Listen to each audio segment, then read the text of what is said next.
Halo, salam damai sejahtera untuk Anda pemirsa live channel terkasih dimanapun Anda berada. Senang sekali saya Andi Wernil dapat menjumpai Anda kembali dalam program Renung.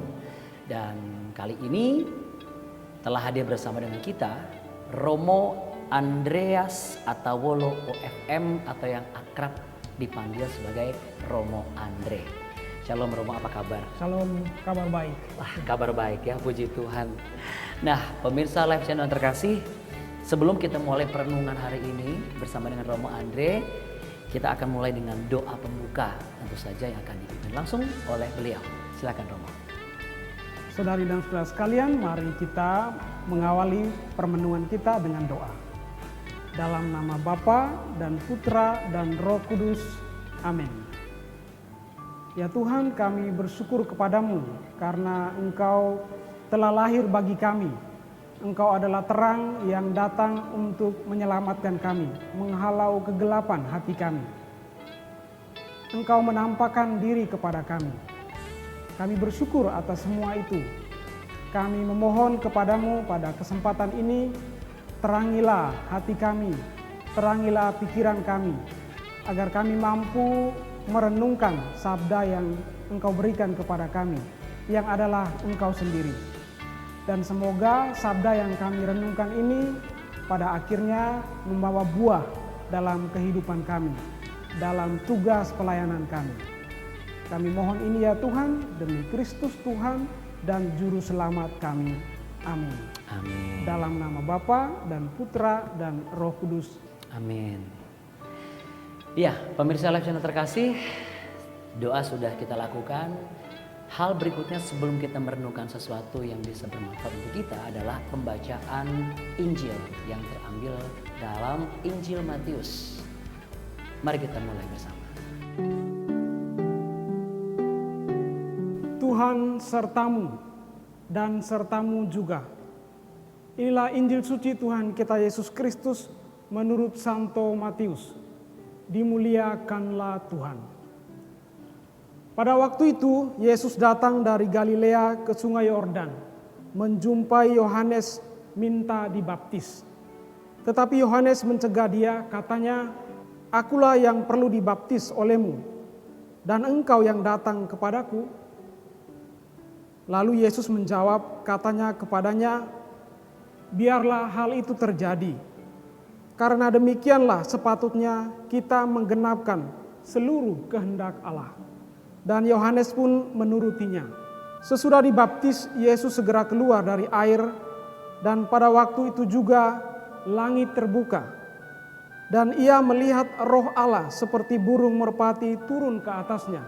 Lalu terdengarlah suara dari surga yang mengatakan, "Inilah putra kesayanganku, ia berkenan di hatiku." Demikianlah Injil Tuhan. Terpujilah Kristus. Nah, pemirsa live channel, bagaimana rasanya? Memang kalau kita mau merenungkan, tentu kita harus perlu berdoa ya. Karena berdoa akan membuat kita masuk ke dalam satu dimensi yang lebih dekat dengan Tuhan. Betul sekali. Ya. Karena demikianlah juga Sang Juru Selamat lahir ke dunia untuk mendekatkan jarak antara kita dengan dirinya. Ya, yang mulia turun ke dunia. Dia mendatangi kita, menjadi dekat dengan kita. Betul. Dan kehadiran Sang Juru Selamat kalau biasanya dikenal dengan kelahiran Sang Juru Selamat, yaitu Natal, Hari Raya Natal, ya, Hari Raya, dan semua semarak. Ya. Nah, yang menarik pada episode kali ini adalah kita akan membahas mengenai bagaimana ada satu pesta nih, di mana seluruh gereja Katolik di dunia ini merayakan pesta yang namanya Kristus Tuhan yang dibaptis oleh Yohanes Pembaptis. Ya, betul sekali. Dan hari ini pula secara resmi menurut kalender liturgis adalah akhir dari masa Natal. Nah, justru sebelum kita meninggalkan aneka upacara dan perayaan Natal, kali ini melalui program Renung, kami ingin mengajak seperti gereja yang biasa juga mengajak para jemaatnya untuk mengikuti jalan yang ditempuh Sang Juru Selamat. Ya. Gitu ya Pak ya? Dari satu pertama, pemberian kedua dan sebagainya terus ya? Atau jalannya mana sih Romo sebenarnya? Iya, jadi ini menarik karena setelah kita merenungkan kelahirannya, ya, sebelum kita akan masuk ke masa biasa, kita hari ini secara khusus merenungkan bahwa ia juga dibaptis, ya. Nah, ya bayangkan bahwa Yesus antri ya di hadapan Yohanes Pembaptis untuk menunggu giliran untuk dibaptis, seperti kita yang dibaptis, orang-orang Katolik yang dibaptis. Artinya Yesus yang mulia juga rela menunggu dan tidak diistimewakan gitu ya. Nah, itulah keistimewaan pesta hari ini ya, bahwa Yesus yang kita imani, dia yang ilahi, itu dia sendiri justru menunjukkan teladan itu, bahwa dia sendiri juga mau dibaptis oleh Yohanes Pembaptis. Nah, yang menarik adalah rupanya bukan hanya masalah bagaimana Yesus menjadi teladan bagi orang percaya, khususnya umat Katolik, untuk belajar merendahkan diri. Ya, betul ya, persis ya. Iya kan? Karena seharusnya kan yang membaptis mungkin harusnya pantasnya Yesus, karena kan Yohanes bilang, bukan saya yang membaptis, harusnya aku yang membaptis. Dan yang menarik tadi Romo katakan bahwa ada satu situasi di mana Yesus pun rupanya antri juga untuk masuk ke kolam pembaptisan sebelum dibaptis oleh Yohanes Pembaptis. Ya, jadi itu untuk membahasakan bahwa kita membayangkan bahwa Yesus yang ilahi, dia Tuhan, itu dia sendiri justru ya mau dibaptis. Artinya tadi ya, ini teladan kerendahan hati. Jadi Yesus yang kita imani, yang lahir bagi kita, dia adalah Tuhan yang rendah hati. Ya. Dan saya melihat ada makna lain nih, Romo. Umat Katolik juga diajarkan dan diingatkan bahwa kalau ngantri, ngambil perjamuan, ngantri dalam ibadah ya jangan marah-marah gitu ya.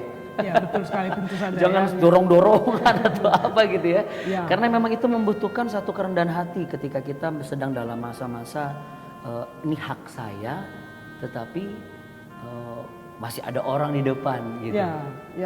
Ya intinya Injil hari ini ya yang ditampilkan di sini tokoh Yesus sebagai sentral dan dia menunjukkan itu ya kerendahan hati ya. Apa makna yang lebih dalam dari kerendahan hati yang disampaikan dalam pembacaan tadi? Ya, kalau kita melihat Yesus yang ditampilkan sebagai orang yang mau dibaptis oleh Yohanes Pembaptis ya, itu adalah ya misteri kerendahan hati Allah ya. Jadi itu yang biasanya kita sebut sebagai misteri inkarnasi ya. Firman menjadi manusia ya. Ia Ini menjadi menarik. manusia seperti kita, ya dia juga menunjukkan teladan dengan ya, dibaptis agar sakramen baptis yang kita yakini ya sebagai sakramen itu ya sungguh-sungguh sesuatu yang bermakna bagi kita. Jadi Karena perlu digarisbawahi Yesus tadi sendiri, ya. Karena Yesus sendiri justru mulai menunjukkan itu sebagai sesuatu yang bermakna. Maka bagi kita itu suatu makna yang mendalam. Tadi menarik tuh Remo, misteri inkarnasi, bukan reinkarnasi. Inkarnasi. Ya. Nah, mungkin juga ada beberapa rekan-rekan yang lainnya yang juga umat Katolik, tapi mungkin juga kurang begitu jeli dalam konteks mengenai makna misteri kerendahan hati Yesus dalam misteri inkarnasi ini. Apa perbedaan antara kerendahan hati dalam misteri inkarnasi Yesus ini yang bisa Romo jelaskan? Ya, inkarnasi berarti Allah, dia yang ilahi, yang maha tinggi itu menjadi daging, firman menjadi daging ya. Kata-kata yang keluar dari mulut Allah ya, sekarang dia menjelma seperti manusia, seperti kita. Dalam arti itu dikatakan bahwa firman menjadi daging ya. Dia mewujudkan diri, mewahyukan diri sebagai daging, sebagai manusia, mengalami kelemahan seperti kita kecuali dalam hal dosa ya, dalam keyakinan kita demikian ya. Apa yang bisa menjadi panutan dan keteladanan untuk khususnya umat Katolik hari-hari ini yang bisa merefleksikan kerendahan hati dalam misteri inkarnasi Yesus dalam peristiwa Yesus dibaptis oleh Yohanes Pembaptis? Yang paling utama ialah bahwa sakramen ini bermakna mendalam bagi hidup kita ya. Kalau orang dibaptis artinya ia masuk dalam persekutuan hidup ilahi sendiri ya. Apa artinya itu bagi kita orang Kristen? Artinya mengalami keselamatan ya. Dibaptis berarti masuk dalam persekutuan ilahi, mengalami, ikut berpartisipasi dalam kehidupan ilahi, dan itulah yang kita sebut sebagai keselamatan. Kita dibarui. Apa yang bisa dilakukan aplikasi secara keseharian ketika kita sudah mulai bersinggungan dan terjun dalam kehidupan bermasyarakat supaya bisa memancarkan nilai yang Romo sampaikan tadi? Hal sederhana kira-kira apa? Tentu saja itu harus berbuah ya dalam hidup kita. Maka orang Kristen, orang yang dibaptis harus menunjukkan bahwa dia menjadi orang yang rendah hati, meneladani Yesus setiap hari, dalam tugas pelayanannya, dalam kehidupannya sehari-hari. Ya, untuk mengingatkan kembali. Jadi supaya seluruh umat Kristiani khususnya umat Katolik bisa tidak lupa kira-kira Injil apa yang harus selalu kita baca untuk mengingat peristiwa ini. Ya, tentu saja Injil hari ini sudah berbicara kepada kita ya bahwa Yesus sendiri dibaptis, dan ketika ia dibaptis ya, Bapa sendiri mengatakan, inilah anakku yang kukasihi, dengarkanlah dia ya. Jadi ya, Injil selalu penting bagi kita, semua Injil. Tapi kalau mau secara khusus memaknai pembaptisan, maka bacalah teks hari ini sebagai salah satu contoh untuk menjadi inspirasi bagi kehidupan kita. Ya, Romo, pertanyaan terakhir dari pembacaan Injil kita tadi, penghayatan kita, lalu juga bertepatan juga dengan hari yang spesial ini, apa yang menjadi refleksi secara nyata ketika umat Kristen khususnya Gereja Katolik yang sedang dalam suasana gembira masuk dalam kehidupan bermasyarakat, tapi itu bagian dari makna dari hari yang istimewa ini. Iya, tentu saja kata kunci hari ini ialah baptis ya. Jadi kita diingatkan kembali akan janji baptis kita. Ketika orang dibaptis ya, dia membuat janji baptis, janji untuk melawan kuasa jahat, janji untuk melawan dosa, janji untuk melawan kuasa misalnya perjudian, kemarahan, ya, kerakusan dan sebagainya. Dan itulah yang ingin diingatkan kepada kita semua, bahwa dengan merayakan ini, dengan memaknai pembaptisan Yesus Kristus, kita juga diingatkan untuk memaknai janji baptis itu, menghayatinya, menerapkannya dalam sikap-sikap konkret hidup kita. Sabar, ya, menahan diri dari nafsu-nafsu kejahatan dan dosa, semua itu bentuk dari penghayatan kita, upaya kita secara konkret agar sakramen baptis itu sungguh-sungguh mewarnai dan membentuk diri kita. Baik, pemirsa Live Channel terkasih, satu langkah lagi agar perenungan kita menjadi sesuatu yang benar-benar tertera dalam hati dan sanubari setiap kita. Untuk itu, kami minta Romo Andre berkenan untuk memimpin doa penutup. Romo, baik. Silakan. Mari kita menutup permenungan kita pada kesempatan ini, kita berdoa bersama. Dalam nama Bapa dan Putra dan Roh Kudus. Amin. Tuhan yang penuh kasih, kami berterima kasih kepadamu karena Engkau telah mencerahkan kami, mencerahkan pikiran dan budi kami dengan sabdamu. Engkau mengingatkan kembali kami semua akan begitu pentingnya makna pembaptisan, akan janji baptis yang telah kami ungkapkan. Tuhan, bantulah kami dengan Roh Kudus-Mu, semoga dengan permenungan sabda ini kami dikuatkan, kami disertai oleh Roh-Mu untuk mewujudkan janji baptis kami dalam kehidupan kami sehari-hari. Kami mohonkan ini ya Bapa, demi Kristus Tuhan dan Juru Selamat kami. Amin. Dalam nama Bapa dan Putra dan Roh Kudus. Amin. Amin. Ya, pemirsa Live Channel terkasih dimanapun Anda berada, saya percaya Anda mendapatkan sesuatu yang bermakna hari ini. Selamat merayakan untuk semua gereja Katolik dalam suasana meriah, namun jangan lupa menepati janji baptisnya. Dan jadilah terang agar misteri inkarnasi Kristus tampak dalam kehidupan bermasyarakat, agar namanya semakin dimuliakan dari kehidupan kita. Saya Andi Otniel, terima kasih untuk Romo Andre, sampai jumpa lagi. Terima kasih. Sama-sama Romo Andre dan pemirsa Live Channel terkasih, sampai jumpa di episode Renung selanjutnya. Shalom, Tuhan Yesus memberkati.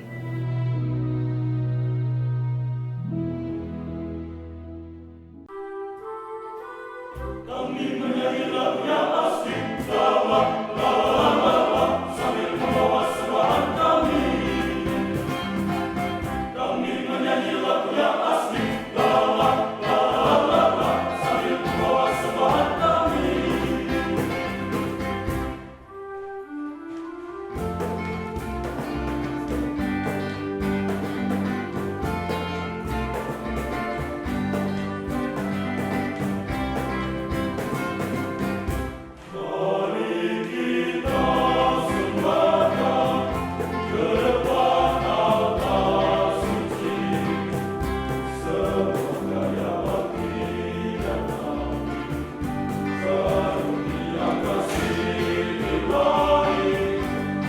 sia-sia.